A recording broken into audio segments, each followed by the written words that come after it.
नमस्कार and welcome to study glows my dear friends. मेरा नाम है Prashant Mawani. I hope you all are doing good. दोस्तों, आसाम की सरकार ने यूनिफॉर्म सिविल कोड को लेकर एक बहुत ही इंपॉर्टेंट डिसीजन लिया है।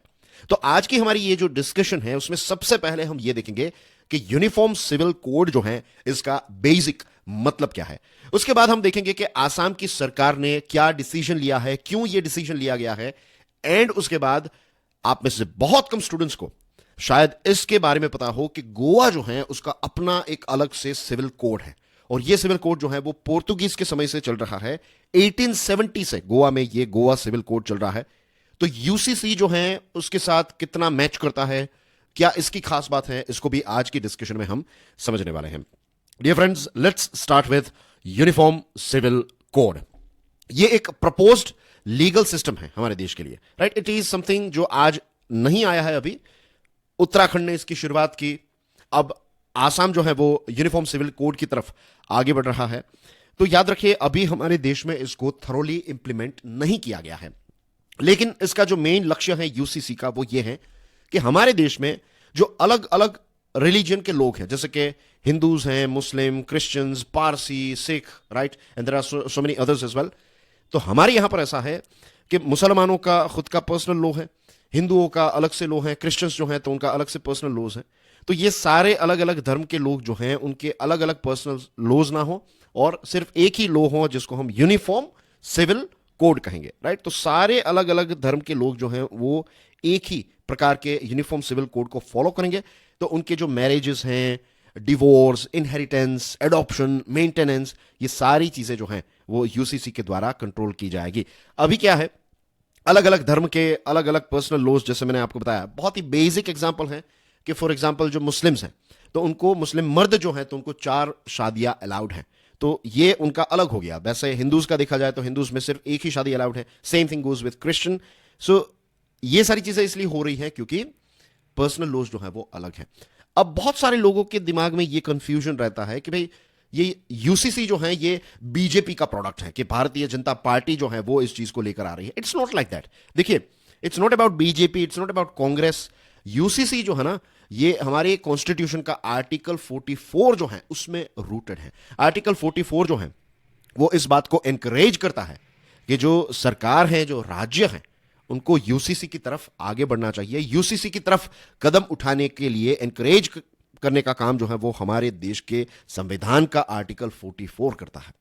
यूसीसी के कुछ बेनिफिट्स की बात करें, यूसीसी का सबसे बड़ा बेनिफिट जो हमें देखने को मिलेगा दैट इज कि ये जो वोट बैंक पॉलिटिक्स जो है, आई एम नॉट सेइंग कि ये एलिमिनेट हो जाएगा, लेकिन एक बहुत हद तक वोट बैंक पॉलिटिक्स जो है ये कम हो जाएगा। दूसरी चीज, ये नेशनल इंटीग्रेशन को भी प्रमोट करने का काम करेगा।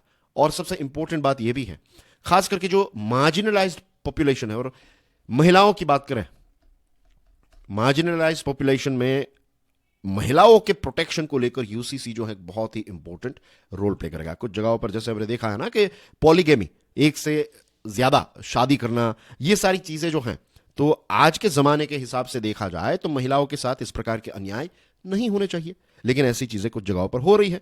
तो इसको भी रोकने का काम जो है वो यूसीसी करेगा। तो डियर फ्रेंड्स, यूसीसी क्लियर हो गया। अब आपको आसाम की सरकार ने जो डिसीजन लिया है ना वो भी बहुत ही इजीली समझ में आ जाएगा। देखिए, कैबिनेट ऑफ आसाम जो है उसने फ्राइडे, यानी कि कल की बात है, आज जब मैं आपसे बात कर रहा हूं तो टुडे इज सैटरडे, तो आसाम की कैबिनेट ने जो आसाम मुस्लिम marriage and divorce registration act 1935 जो है इसको रिपील करने का, यानी कि इसको डिलीट करने का डिसीजन जो है वो कैबिनेट ने ले लिया है। चीफ मिनिस्टर ऑफ आसाम, जिनको आप अपनी स्क्रीन पर देख सकते हैं, इनका नाम है हेमंत बिश्वा शर्मा। इन्होंने ये कहा है कि ये जो एक्ट है ना, इस एक्ट से क्या होता था कि माइनर्स की शादी हो जाती थी।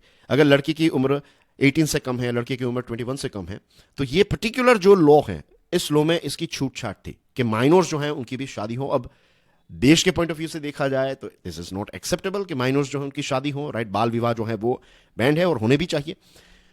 तो ये जो मूव है, सरकार ने ये जो डिसीजन लिया है इस पर्टिकुलर एक्ट को, 1935 का ये एक्ट था, तो इसको हटाने से क्या होगा कि आसाम जो है उसमें चाइल्ड मैरिजेस को प्रोहिबिट करने में एक बहुत बड़ा कदम जो है वो माना जाएगा। इसी के साथ इस चीज को ये भी कहा जाता है कि यूनिफॉर्म सिविल कोड की तरफ ये एक पहला कदम है आसाम की सरकार का। इससे पहले हमारे देश का जो उत्तराखंड राज्य है, तो वहां की असेंबली ने ऐसा स्टेप लिया कि वहां पर यूसीसी जो है वो अप्लाई कर दिया है। तो उत्तराखंड की असेंबली जो है, it became the first in the country to show the green light to the UCC. ये चीज जो है वो याद रखिएगा। आसाम के मिनिस्टर आपकी स्क्रीन पर है, इनका नाम है जयंत मल्ला बारुआ। उन्होंने कहा कि ये जो 35 वाला एक्ट था, ये आसाम मुस्लिम marriage and divorce registration act, तो ये कॉलोनियल एक्ट था। और ये जो एक्ट है, इस एक्ट के तहत ऐसा था कि 94 मुस्लिम रजिस्ट्रार्स थे, तो वहां पर जाकर लोग जो है वो मैरिज को रजिस्टर कर पाते थे, डिवोर्स और ये सारी चीजें जो है वो यहां पर ही हो जाती थी। लेकिन अब ये 94 मुस्लिम रजिस्ट्रार्स जो हैं, तो उनको डिस्ट्रिक्ट कमिश्नर्स के द्वारा टेक ओवर किया जाएगा। इनकी कस्टडी जो है वो डिस्ट्रिक्ट कमिश्नर्स के पास आ जाएगी।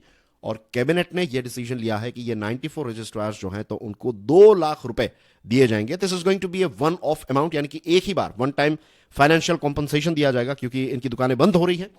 And that's it. उसके बाद फिर उनको पैसे नहीं मिलेंगे, उसके बाद वो एग्जिस्टेंस में नहीं रहेंगे as far as Assam is concerned. Cabinet का ये डिसीजन जो है वो एक प्रकार से देखा जाए तो काफी अच्छा डिसीजन लिया है सरकार ने। और लेट्स से कि आसाम के जो मुस्लिम्स हैं, तो वो अब शादी कैसे करेंगे, तो वहां पर ऑलरेडी स्पेशल मैरिज एक्ट है, तो सारे मैरिजेस जो है वो स्पेशल मैरिज एक्ट के तहत आराम से हो सकते हैं, उसमें कोई इश्यू नहीं है।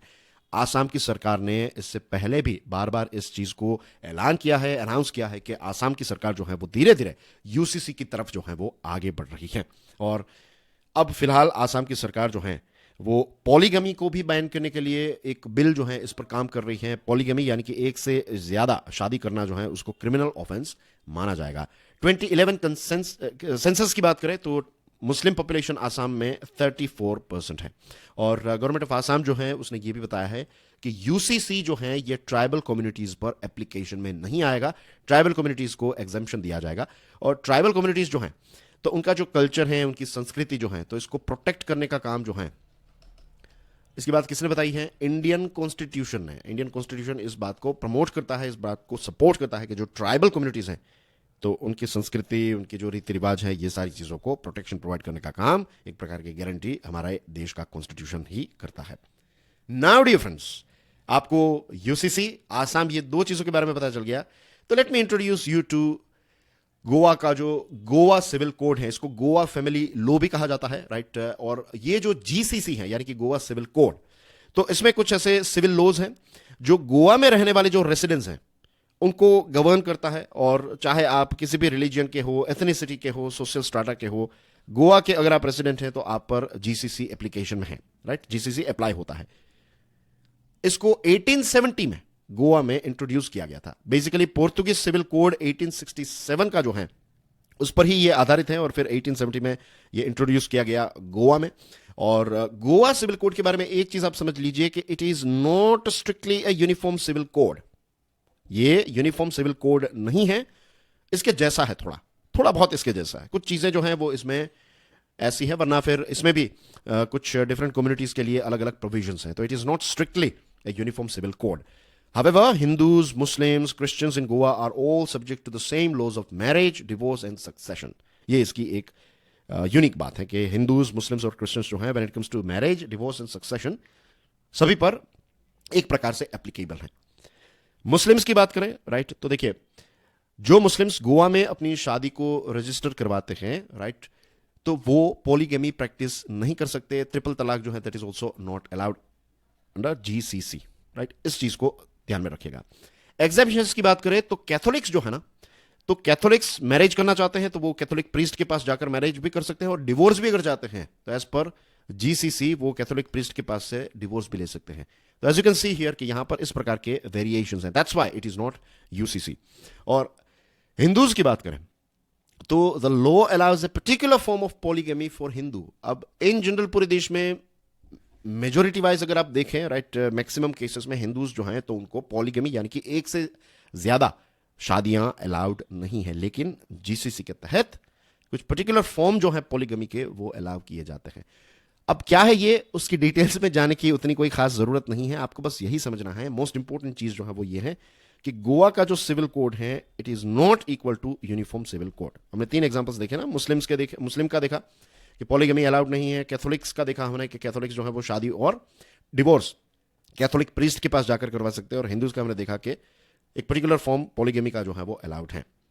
So that's basically everything in today's discussion. I hope आज की डिस्कशन से यूसीसी के बारे में तो आपको फिर से एक रिवीजन हो गया होगा, आसाम की सरकार का जो लेटेस्ट डिसीजन है वो भी क्लियर हो गया है, एंड गोवा का जो सिविल कोड है वो एड ऑन के तौर पर आपको समझने को मिला है। डियर फ्रेंड्स, मैंने तैयार किया है एक कोर्स, ये एक पेड कोर्स है, इसका नाम है लिमिटलेस लीडरशिप।